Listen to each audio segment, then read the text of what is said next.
Hey, welcome back, everybody, to Headline Hits. I am your host of Headline Hits every Monday through Thursday, 12 noon Eastern Standard Time, and I am Tammy Nation. So welcome, welcome. I know I look a little bit different today with no background, no talking points. That's because I got a surprise behind the scenes. Somebody let somebody backstage, and they are going to join me this morning or this afternoon, depending on where you're at. I'm sure you're going to like it. We got a lot of great news headlines for you guys this morning to bring forth up to the minute stuff on President Trump in Saudi Arabia as well. I've been following that and watching a lot of the welcoming ceremonies for him, as well as some signings that he did alongside the Crown Prince. So we're going to come right back with Headline Hits for this Tuesday, May 13th, 2025, with a surprise guest I'm sure you'll be happy to see. So we'll be right back.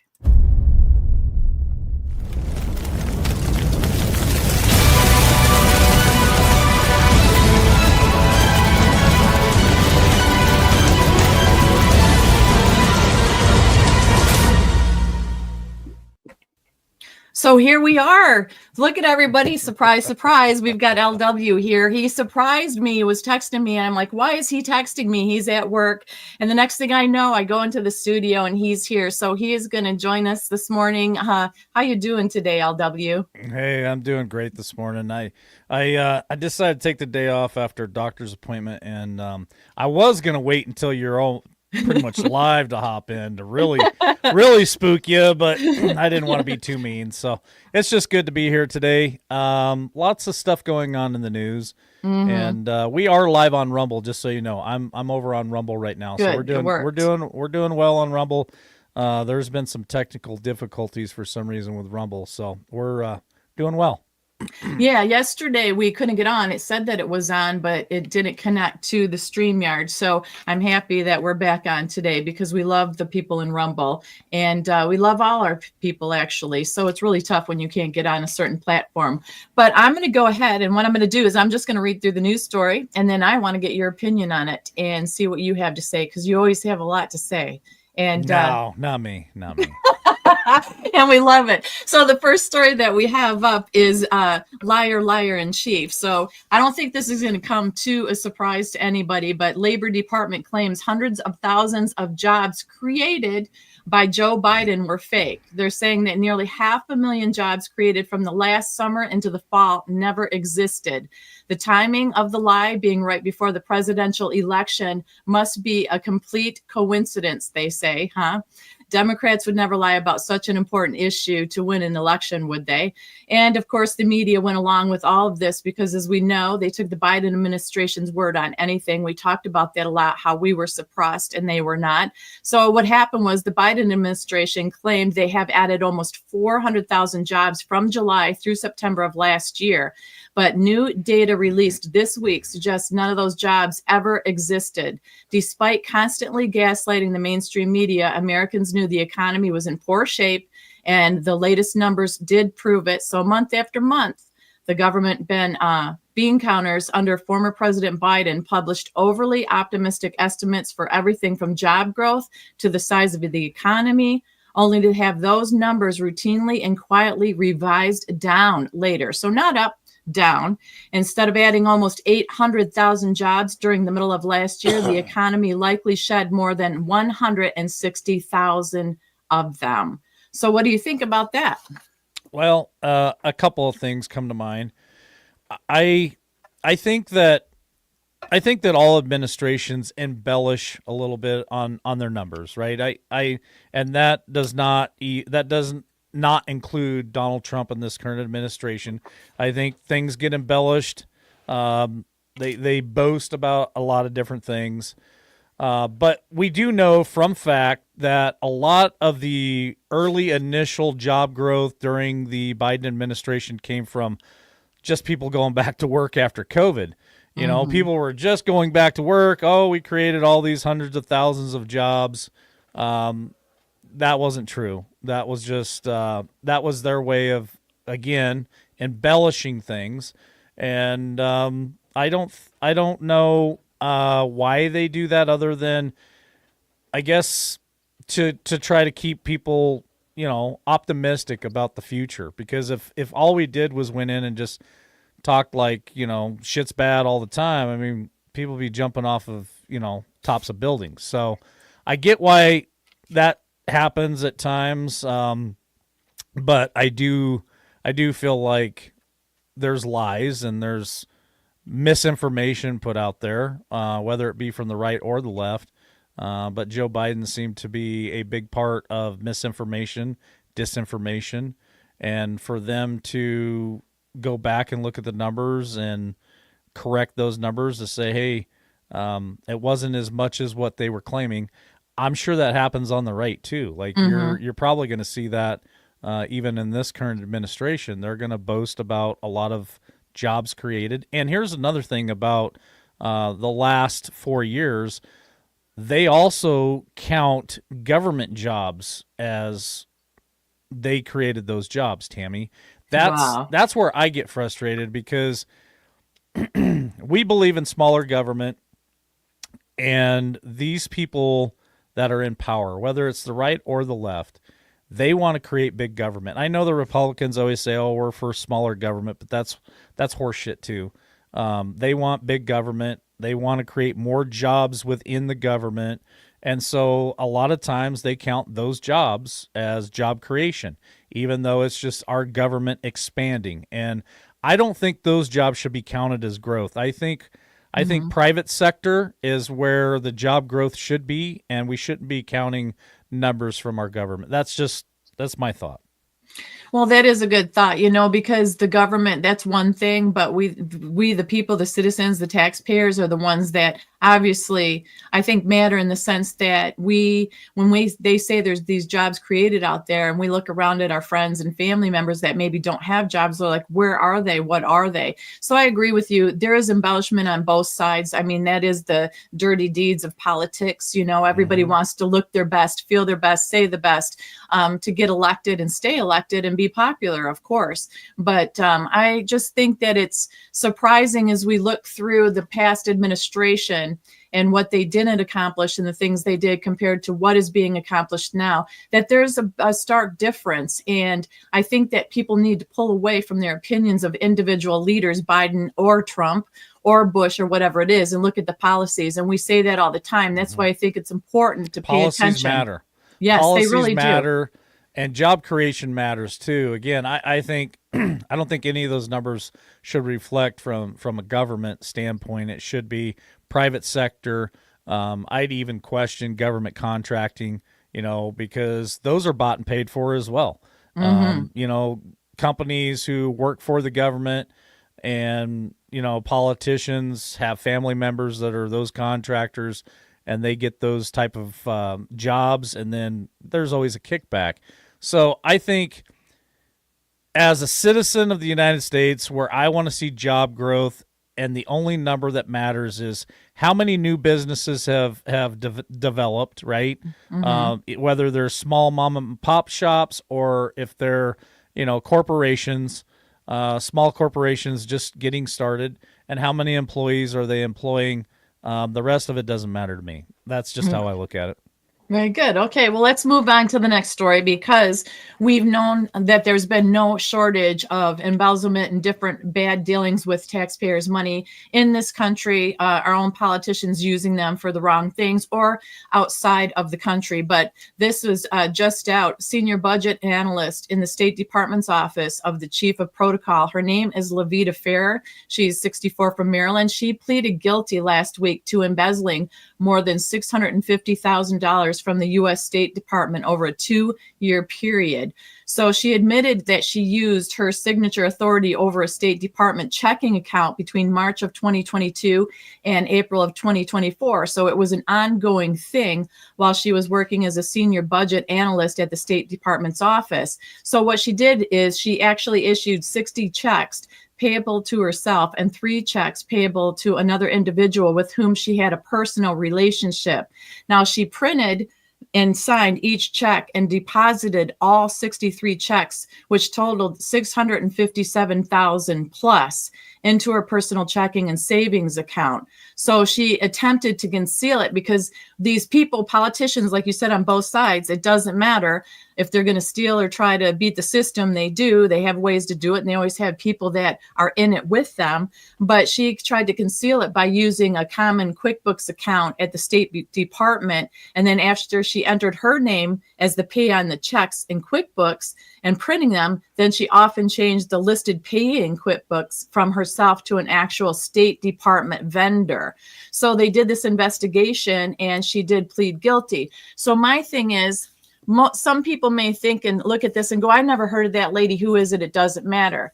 But the reason I bring these stories up, because it does matter, because that is our money. That is a lot of money over 2 years that this lady, took from us. And my thing is, it's not like it's a one and done case. I believe there's many cases out there like this all across the country. And that's where the money goes. It's just used to these people for their own benefit instead of what it's designated for. And I like the crackdown that seems to be happening on this, because 2 years is a long time to scheme and get away with it. So she had to have people that were in it with her, right? I don't necessarily think that excuse me, that she has to have somebody in it with her. I mean, that's a pretty easy thing to be able to do. If you're the one actually cutting the checks and you have control of the checkbook, you can write those checks to yourself without anybody on being part of it. I guess simple thought for me is you just want justice, right? You want her to have her day in court, prosecutor show the evidence, and then if she's convicted, then there should be a sentence. And I have no sympathy for her. She got caught stealing, and I agree with you when you say that this is probably not just the only person across the country doing this. I mean, hell, there's businesses here in America and around the globe that are fraudulent and steal money from people. Just for instance, my own Facebook account, right? It's been hacked. There are people stealing money from people in my name, and that's something else I need to handle today while I'm off. But it's a friend of mine. I've got this text before too. A guy that I worked with last week, he got a text on his phone that said, hey, you owe a fine for a toll that you did not pay in Pennsylvania or something, right? And he got this text, and he showed it on his phone to me, and he goes, what do you think this is? And I said, it's a scam. I've got that same text several times, and so there's scams everywhere. There's people out there stealing money. There's people that work for your local government, your city government, your county government, your state government, that are constantly making bad choices and taking money. And so I again, my thought is we just hope to see justice in a case like this, and that they make an example out of her, and that this nonsense stops. Eventually, yes, because I think too many people sometimes turn the other way because they have bigger fish to fry. As we've seen, like I said, what DOJ has uncovered all across the board, and what we've known and paid attention to. And it's not just one administration, over the other. There's people on both sides that do this. But bringing up justices, that's the next story. Supreme Court Chief Justice Roberts did take another basically veiled shot at President Trump, because, Trump's been going after these judges and saying that they need to be impeached because they're not doing things legally and stuff. But Justice Roberts came out and was stating that the courts have made mistakes throughout history, and those should be criticized so long as it's in terms of the decision, really, not an ad hominem against the justices. I don't think that does any good. So basically, Justice Roberts is going after Trump. He's done it a few times, saying different things, that he's endangering the rule of law by and trashing justices, and that Trump shouldn't be doing this. He shouldn't be speaking so sharply and wanting impeachment. And, I'm not so sure that I agree with that, because if you're doing wrong and you're not doing things legally, you should be called out. And it's just, I think, his verbiage and stuff. And, we know that Roberts has not been a fan of Trump, really. But they make big decisions. They're doing big things, costing money, trying to blockade these illegals from they want them back in here so they can, have their day in court. And I don't understand the theory behind all of that, with some of these justices doing that, fighting for these illegals that shouldn't be here in the first place. And Justice Roberts is basically one of them. And they're going after Trump instead of saying, hey, you know what, American people, we hear, your cries of money spent, bodies harmed, crimes committed in your cities. We're going to take care of it instead of trying to bring them back in. So what are your thoughts on the justices lately, the Supreme Court justices? Well, I think their one and only job is to uphold the Constitution. I don't think they should step outside those lines. And as far as illegals having their day in court, I know a lot of people get frustrated about that because honestly, even myself, I feel like, okay, you broke the law, you crossed our border illegally, you should be absolutely turned around and sent back. And I think with this current administration, he's given the power back to Border Patrol, back to Homeland Security to make that happen. But bottom line is this. I know that we all get frustrated when, let's just call it a criminal, seems to have more rights than the victim. And the lawyers are always finding those loopholes in the law to where they're protecting the criminal, right? And they get away with all kinds of things. So this is what I'm going to say, because I had conversation with a person the other day, and I can't remember what amendment it is, but there is something that states in the Constitution that, or it doesn't state that they don't have a right to their day in court, and it's frustrating, right? So if we don't like what's happening in this country, and we've said this for many years here at LWN, is you have to get involved at your local level like you've been doing, Tammy. I plan on doing some myself, but you've got to be able to go in and change those laws. If you don't like that illegals come to this country and that people are actually fighting on their behalf to have their day in court, what does the law say? Because if the law does not detail that they can't do that, then that's what the lawyers are going to fight for. So what I'm saying is, if we make a change to the Constitution that says, if you cross our border illegally, you have zero rights in this country and you will be sent home, then if that's what we're all looking for, that's what we should all be fighting for.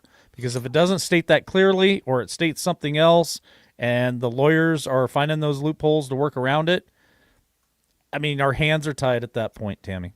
That's true. And those are good points. And that is good motivation to get involved locally, because it really doesn't take a lot. You can put in as much or as little as you want. Phone calls to your local representatives do hold a lot of weight. I've talked about that before. It's an amendment. And an amendment takes what? 2/3 majority to change an amendment. It's not an easy thing to do, but if we don't like what's going on in this country, we have to insist that the people that we vote into office to represent us make that shit happen, Tammy. And hold them accountable, because yes, and you're right.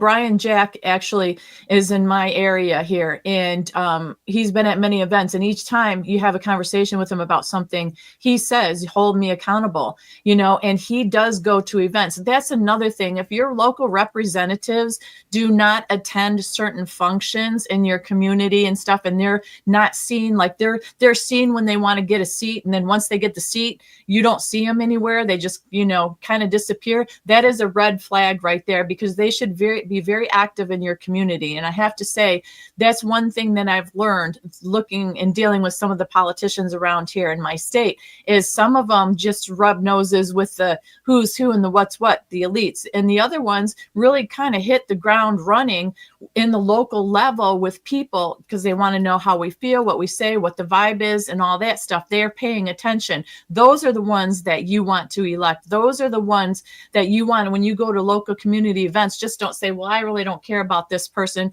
And then you go and vote and you don't know what they're actually standing on because you haven't had a face-to-face or you haven't investigated it. It really does take some effort. It doesn't take a lot of effort, but it's really good to do. And then next up we have, this is a big controversy, and I'm not sure about the policies on this, but President Trump was gifted a Boeing 747 jet that's coming from Qatar.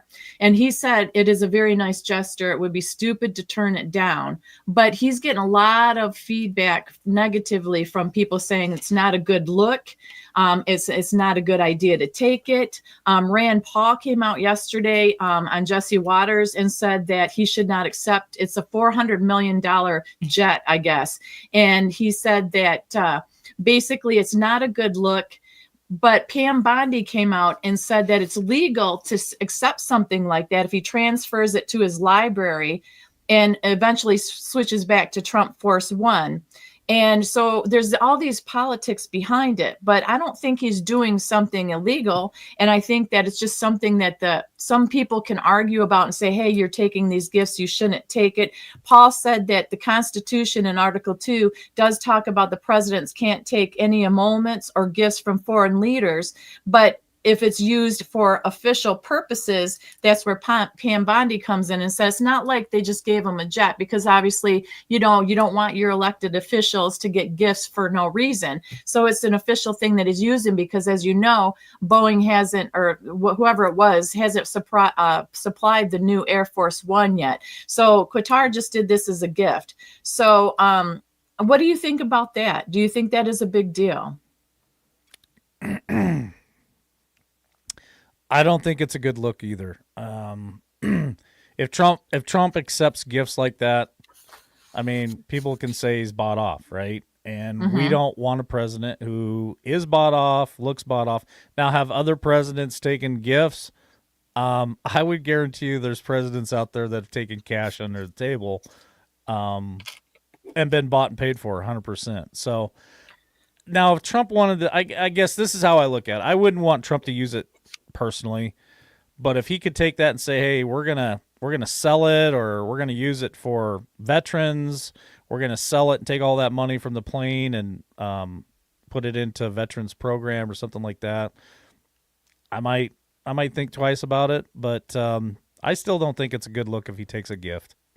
See, for me, for a sword, a baseball cap, something like that he puts on the shelf in the White House as a gift, a soccer ball, that I could be okay with. Money, something that expensive, probably not okay with. That's just how I look at it. I'd like to hear your point, Tammy. I don't have a problem with it because it's official use, and he's gonna put it in the library after, and he's following what Pam Bondi says. Well, if he does it by the book, then who can argue, right? Yeah, I mean, but they are arguing, and as we've said before, a little molehill turns into a mountain because people aren't educated on it. Okay, so it becomes let me flip the switch on you. Let me flip the script on you. What if this was Joe Biden? How would you feel about it if it was Joe Biden or Barack Obama? If it was transparent, yes, but there's different reputations that those two have. No, exact same thing, different president. How do you feel about it? If it's transparent and it's legal to do, like Pam Bondi says, I don't have a problem with it. Come on. But I Tammy, do know. You got to be honest. If this happened 3-4 years ago, you and I would have tore this shit up. I would have, because in our show and said, this dirty, rotten son of a bitch, right? Because of their reputations and what we've known about them, their Burisma, their Russia, because of their backgrounds and not being transparent. And we find out all these years later that a lot of the lies and the corruption we thought have come true with those administrations. Yes, I agree with you 100%. Now, if they weren't that way, then I wouldn't have a problem. I don't have a problem when people are truthful and doing things by the book. But we know very well there's a lot of cases coming up of things that are being exposed that aren't very good, even in our own government. So people are a little not trusting of our government. I understand that. I just don't. Trump really hasn't done anything that I've seen that anybody's proven him guilty of. So therein, I guess maybe you're right. I lean a little towards I don't have a problem with it because it's him, because they haven't busted him for anything. I'm just trying to be fair here and give people the other side. And Joe Carroll made a comment. Now, if he if he came out and said this to me, Boeing is not going to be able to deliver on the new Air Force One for, like Joe Carroll says, 6 years, 10 years, however long it takes to build this thing.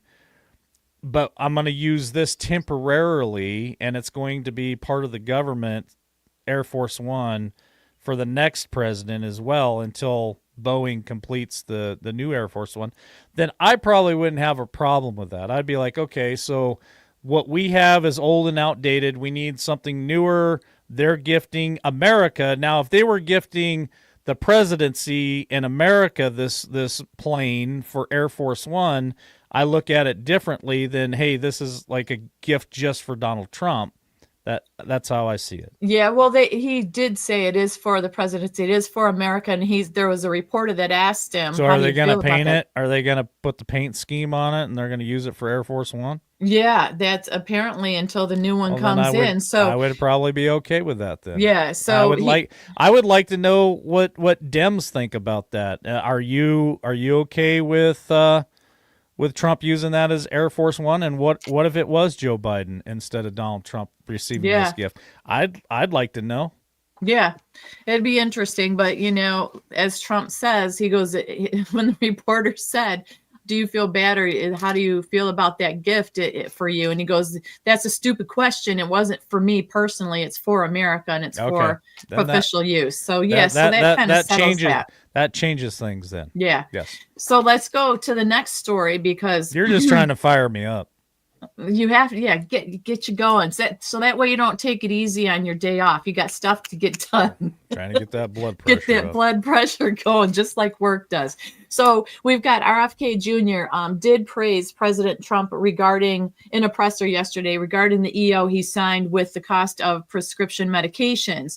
So what he had to say was basically that Trump has never been a president the only president, basically, there's no one like Trump that has been willing to stand up to the oligarchs, even though people call him an oligarch. Kennedy was saying it was an extraordinary day because that EO he signed lowers that cost of prescription drugs. And he said what the thing is, tying in the Democrats is, he said every major Democrat Party leader has promised to do it, but never got it done. He said that was the main thing for Bernie Sanders in his run for presidency. And he was going to eliminate the discrepancy between Europe and the United States. And he said, as it turns out, they said it, but then none of them were doing it. He said it's one of the promises that politicians make to their constituents, knowing they'll never have to do it, Kennedy said. He said, because Congress is controlled in so many ways by the pharmaceutical industry. Kennedy explained that the big pharma spends 3 times what the next largest lobbyist spends on lobbying. So that's eyebrow raising as well. And he said it was an issue that people talked about, but nobody wanted to do anything because it was radioactive. They knew you couldn't get it by Congress. And he said, well, now we have a president who is a man of his word, who has the courage, observing that President Trump can't be bought, unlike most politicians in this country. So I think that was very bold statements and hard truths from Kennedy at the presser after this EO was signed. What do you think about it? I think it's amazing. I think it's great. I think it's great for America. I listened to your headline hits yesterday. It was great, a great news broadcast. Thank you for doing it, Tammy. I listened to it on my way home last night, and so much information that you put out there that needs to be heard. And I think, I know Big Pharma's corrupt. Big Pharma owns politicians. Big Pharma owns a good chunk of our government, and what Big Pharma says goes. And so for Trump to stand up to Big Pharma, that'll get you killed, honestly. That will get you unalived quicker than anything else. And to have a health secretary like Kennedy to stand up to Big Pharma and the rest of the world, I think it's a great thing for all Americans, and I believe for citizens around the world. I think citizens around the world are going to get upset with Trump's new decision and plan to drop prescription drugs, but to make other countries pay an equal and fair share of that. Of course, they're not going to be happy.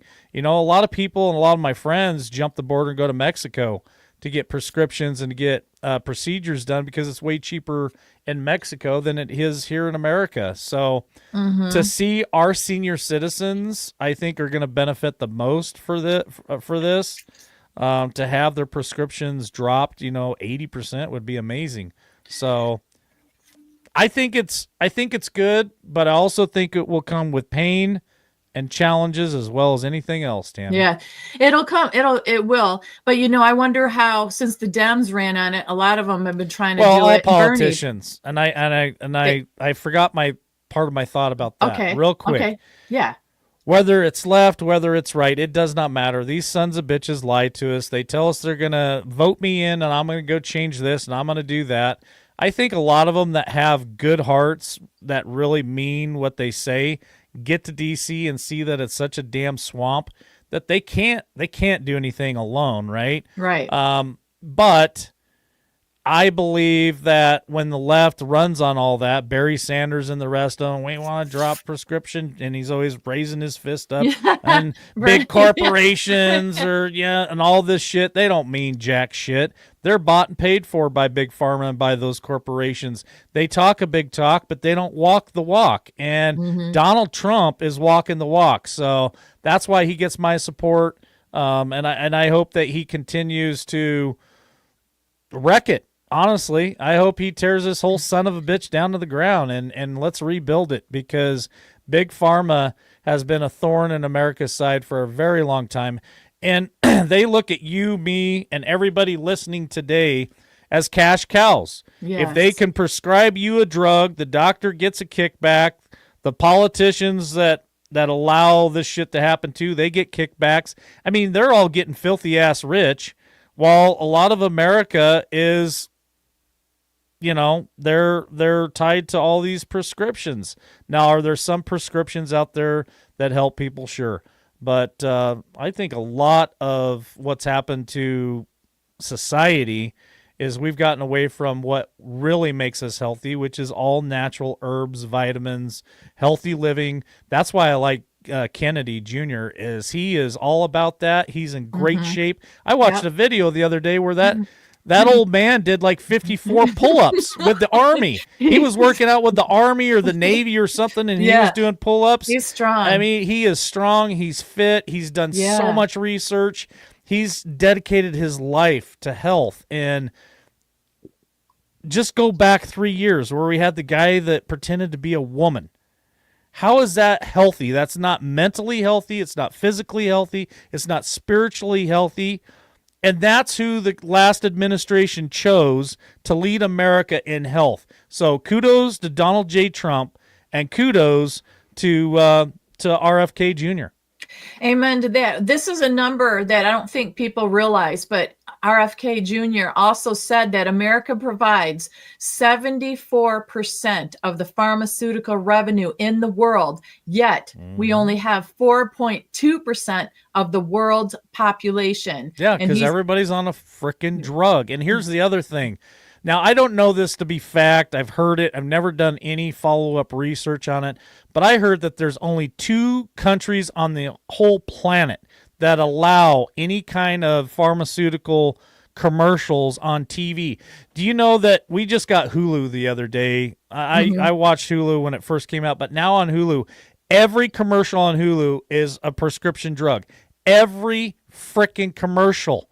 They are pumping that shit into our brains, telling us that we need this, telling us that we need that, and then you go to the doctor, they prescribe it, they get it. Like I said, it's just we are nothing more than cattle to these people, and we just got dollar signs all over our foreheads and everywhere else, and they just see nothing but money makers. So, Pfizer has been around for, I know my number's probably off, somewhere like 175 years. Pfizer has been around. Tammy, they have not cured one thing in all that time. Let Well, that sink in. Let that sink in for a minute that they have not cured one effing thing in all the years they've been around. They want to keep you sick. They want to keep people unhealthy, overweight, overstressed, so they can keep pumping that damn shit in your body. And this is the terrifying thing, because when you talk about, they advertise it and stick it in your face that you need it, and it's the next best thing since sliced bread. Watch TV and tell me how many Pepsi commercials you see. Tell me how many Budweiser commercials you see. Tell me how many cereal boxes like Wheaties that you see in commercials. And then you count up how many prescription drug commercials you see and tell me where the fucking problem is. Yeah, exactly right. Sorry, Mom. And no, Tammy, it's Tammy's fault. She's getting me wound up. Don't blame me. But then also on these commercials, you hear the side effects, and it's horrible side effects. Oh, Jesus, and you're bleeding out your ass. One of them is you're going to have blood squirting out. Like it's some of the side effects besides death is horrible. Like why, and here's the thing is they also focus on people 50 and above too. Like that is their huge demographic. Anybody who's my age and older, you are a target because now you got shingles. Now you got this rash. Now you got this. Now you're bald. Now you're this. You're overweight, and you're this, and you're that. And they have a pill for everything. Pill for ED. Pill for can't walk. Pill for losing weight. Pill for retaining water. Pill for you want to grow breasts. Like there's all kinds of shit out there that they are constantly putting in front of you. Yeah, it is true. It is true. So we'll move on to the next story before you need a pill to take your blood pressure down. Well, they already tried that with me, and I said, hell no. Did you? Good for I you. told them no. Yeah, I went to the doctor. They're like, oh, your blood pressure. So I got a pill for that. I said, nope. So I called Dr. Gary, and and I got some natural herbs that I take now for my blood pressure, and it's a mixture of like cinnamon, cayenne pepper, and it's like a couple different things. It all comes in one little capsule. I take that every morning for my blood pressure. I'm not taking their shit. Well, we do have natural stuff that was put here by the man above, right? Instead of these chemically mated stuff. So the next story I think is kind of fun, and I actually texted you the video. You probably didn't have time to see it. President Trump, busy man, Tammy. I know he is a busy man. That's what he says all the time. I'm busy as a bee. President Trump did arrive safely in Riyadh, Saudi Arabia to meet with the Crown Prince. Now, this was cool. I didn't send you this part, but he did. It was so cool. The escort was Air Force One was escorted by at least 5 Saudi F-15 fighter jets. There were like 3 on one side, 2 on the other. There might have been more, but I think it was a very cool sight to see that just the class and the respect and the honor of bringing him in and wanting to work on deals and stuff. So the arrival ceremony happened as well. It was a purple carpet that they used, obviously, to welcome President Trump. The Royal Palace, that's the video. If you guys haven't seen it that I sent you, that Royal Palace is amazing. I cannot believe, you want to talk about opulent and beautiful. Those people do have a lot of money. But President Trump did, it's about business and political leaders because they were there in the Saudi royal court, and a signing ceremony took place too inside the royal palace. So President Trump was signing a strategic economic partnership with Saudi Arabia. Now the Saudis have pledged $600 billion. And the president said, but I think that's a lot of dough to invest in the United States of America. Now that's over 10 years. However, the president said, I challenge you to take on $1 trillion. So I think it's funny that 600 billion wasn't enough. He's let's go for $1 trillion. Heck yeah. And then just go for more. If I had a choice between him negotiating for me or Joe Biden, of course I'm going to pick Trump. Like, he's a negotiator. Is he the best in the world? Who knows? But he does a pretty good job. I mean, he makes shit happen. Well, he's already, now later in the week, he's going to meet with the United Arab Emirates. Now, they've already committed to a 1.4 trillion commitment to invest in the United States over the next 10 years. So there is a lot of business going on in the Middle East and with he's President working Trump on the this China week. deal right now. And the China deal as well. They made some piece and somewhat of a deal. They didn't spill out all the details yet. Like the fine tuning still has to be done. But my point is, it's nice to see something beautiful and wonderful come out of the Middle East, because we know that's not normally the thing that happens in the Middle East. So if you guys haven't had a chance to see some of the video coming out, just take a look, because it is very nice to see. And then the last story I have for today, just out this morning. You didn't want my opinion on that. Oh, go ahead. You were talking. Okay, go ahead. I'll get your opinion. I won't skim over it. I thought you said all you had to say. I just think that it's great that these countries want to work with Trump and with America, and yeah, let's make America great again. Honestly, I mean, and everybody, I don't really have much more to say than that. Well, everybody was scared of the tariffs, and look what's happening. Everybody's saying, "Oh, he's crazy. This is gonna go belly up." And now there's a deal with China. He's out with the Saudis. I mean, he's going all across the world now, and it's just amazing to me in a short period of time. And I want people to understand that these other presidents had ample time and ample capabilities to do this kind of stuff. And I have to ask myself, why? Freaking corrupt, because they don't give a shit. They don't give a shit about the American people. All they give a shit about was putting money in their pockets, just like these damn politicians as well. They don't care about the American people. What they care about is, how do I stay in power for as long as I can, even though I'm a decrepit 90-year-old son of a bitch, Nancy Pelosi, and how do I not just fund my pocketbook, but how do I take care of all my friends and my family too? I mean, all these people are so connected and so corrupt. I'm glad to see it all come down. Honestly, I am too. I'm glad to see it. It's just refreshing, and take it all down, start it all over. There's always going to be pain when something comes in new. We got too comfortable and too lazy as a country, I believe, in so many 100%. ways. So the last we trust too much. We got to quit trusting, and that's what I say about Donald Trump too. We got to hold him accountable. Yep. We can't just vote him in and then not pay attention for 4 years, and then get mad when year 3 rolls around and you don't like what the hell's going on. That's your fault. That's your fault for not paying attention. That's your fault for not being involved. Like, we should be holding these people accountable. And, one of my favorite things that happened in the last year was Kevin McCarthy, right? Everybody voted him in as Speaker of the House. And, there's all kinds of different stories and debate about it. But my favorite part about all of it is I felt like at least we had some people with some balls, that if somebody says they're going to do something and they don't do it and they hold them accountable, they got them out of office. Whether you liked it, didn't like it, whether we got somebody worse or there was backdoor deals or whatever the hell was going on with that whole situation, that I feel like should have been the bar set on how we conduct ourselves as American citizens from this point forward. If we don't like what Trump's doing, we remove him. If we don't like what J.D. Vance is doing, we remove him. If we don't like what Marjorie Taylor Greene is doing, you remove her. You start removing these people from office instead of allowing them to manipulate us and say, "Oh, I'm sorry, vote me back in and I'll do a better job." Bullshit. You're out of there. It's something that we need to teach our children too, because this is something that's been lost in the last 100 years. We've just vote them in and check the hell out. That's true.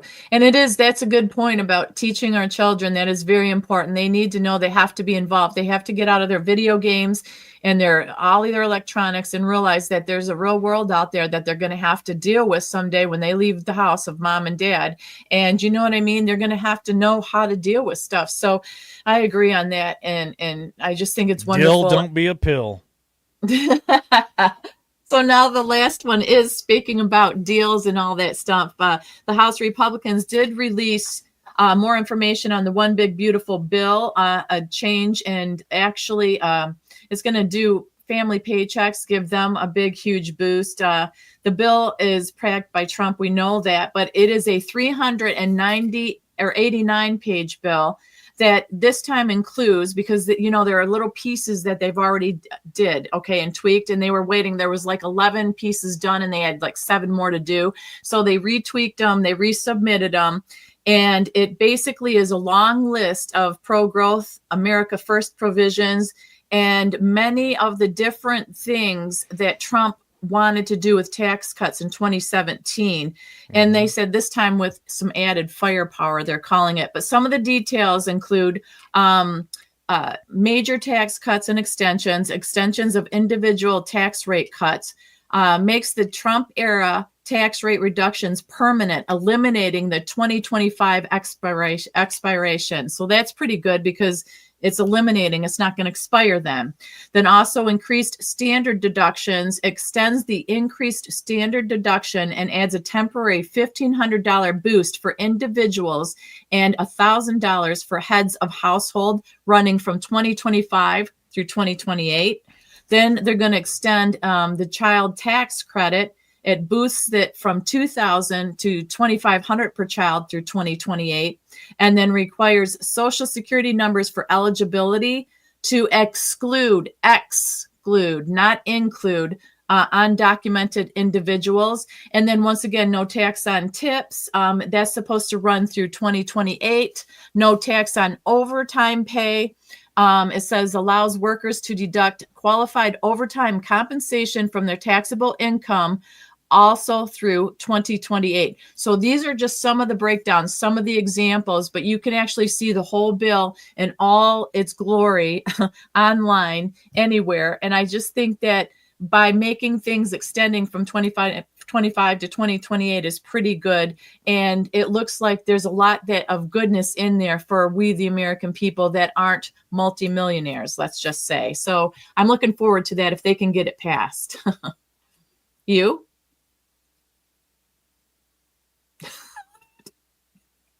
What are you doing? I'm just messing with you.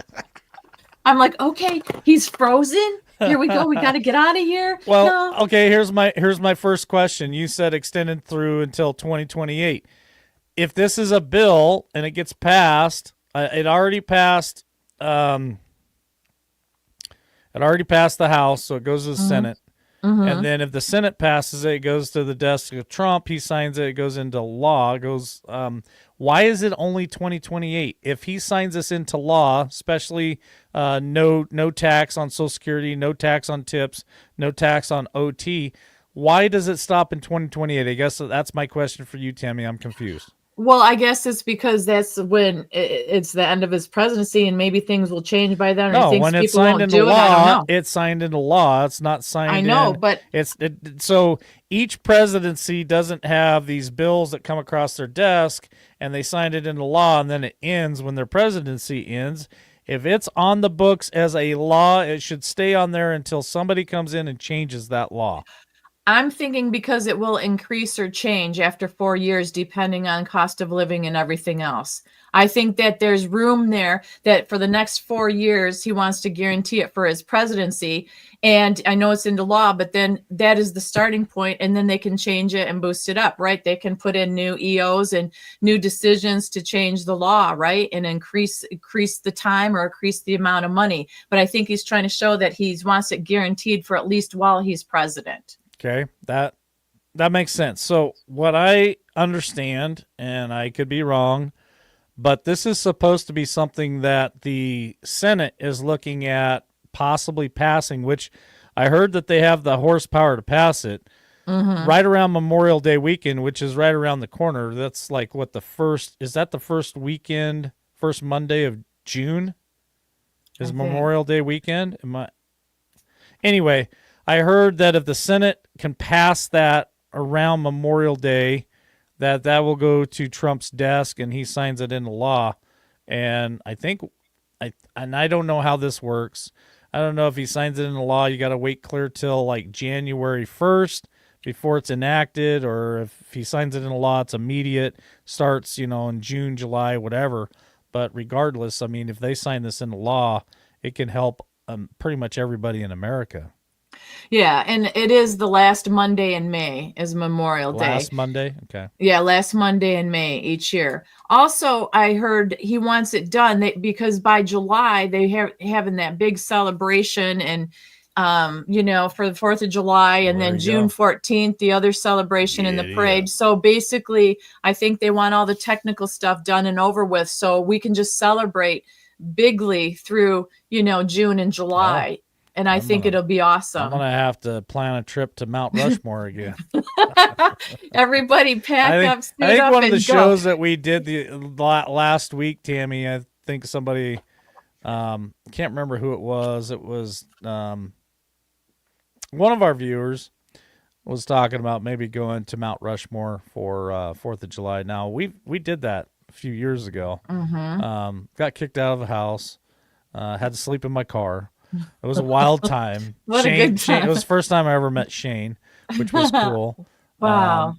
And Jeff Riddle too. There was a bunch of us there, but we got kicked out of our house. I had to sleep in my Oh, no. car, Oh, and no. it was a total shit show, but it was a lot of fun. And Well, that it's a was like adventure. that was like last minute too. Jeff and I were talking. I'm like, well, hell, let's meet up. And he's like, all right, let's do it sometime. And I said, well, what about 4th of July? And he's like, yeah, hell, let's do it. And I said, well, let's go to Mount Rushmore because there was talk that Trump was going to show up and all that shit. So we thought, well, whether he does or he doesn't, we're going to have a great time. And if he does, that would be even better. So Yeah. Mount Rushmore, What an here we come. adventure, huh? Oh, it What was an cool as shit. adventure.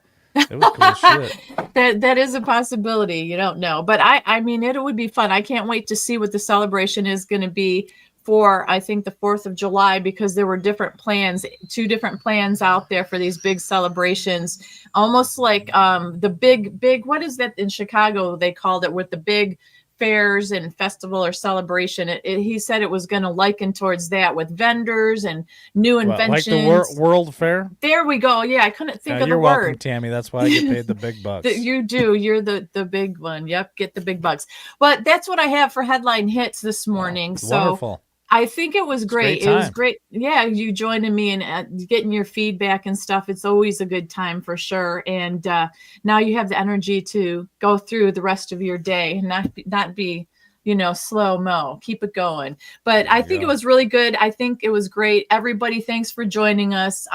It was a nice surprise. Just don't do it often. You need to prepare me a little more next time.